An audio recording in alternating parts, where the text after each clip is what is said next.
Actuellement, les nouveaux députés sont au cœur de tous les débats dans le district de Bamako.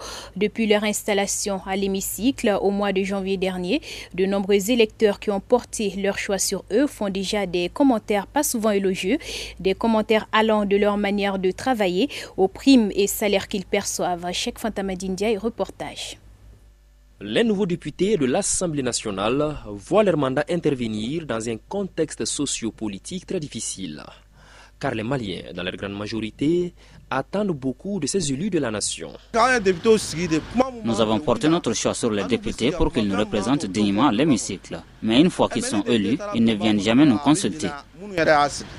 Et à l'heure actuelle, le sujet qui est sur toutes les lèvres est bien ces avantages et primes que les élus du peuple perçoivent. Et chacun y va de son commentaire et de son appréciation. À mon avis, je trouve que ce ne sont pas des avantages à la hauteur de leur mission. D'ailleurs, moi je trouve très peu ce qu'on leur accorde comme prime. Même si on augmente un peu encore, ce ne serait pas scandaleux.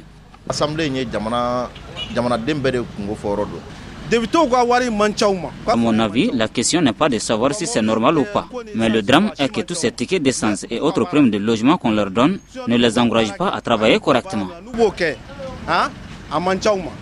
Au même moment, à l'Assemblée nationale, les parlementaires disent évoluer avec leur temps et ont accepté volontiers d'éclaircir la lanterne de la population qui est dans son rôle. Un député n'a pas de salaire. Il bénéficie des indemnités parce qu'on ne peut pas payer un député. Donc l'État octroie, et cela conformément à la Constitution, des avantages aux députés. Un député qui ne bénéficie même pas d'un petit conseil, d'une assistance de 2 ou 3 personnes, vous voyez que c'est difficile. Surtout que le député, quel que soit son degré de compétence, il ne peut pas être compétent dans tous les domaines couverts par la loi. Donc c'est dans ces conditions difficiles que le député travaille. Il va sans dire que quand vous représentez quelqu'un, qu'on vous donne des primes pour cette représentation-là, et même pour la restitution, c'est qui est sûr, ces primes servent à couvrir les frais de restitution. Donc de là à dire que bon, nous percevons des trucs, nous percevons de par notre position de représentant des populations. D'ailleurs, pour d'autres élus, ces primes s'accommodent avec le niveau économique de notre pays. Les primes et les indemnités allouées aux députés, c'est à la hauteur du Mali.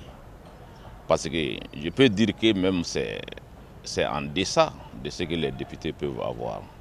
Mais compte tenu des difficultés, je vois des députés aujourd'hui qui sont à pied. Nous sommes des fonctionnaires. Après 30 ans de service, on nous voit dans des véhicules, mais ça c'est l'effort de plusieurs années de travail. Toutes ces démarches, il faut les souligner, contribuent à consolider notre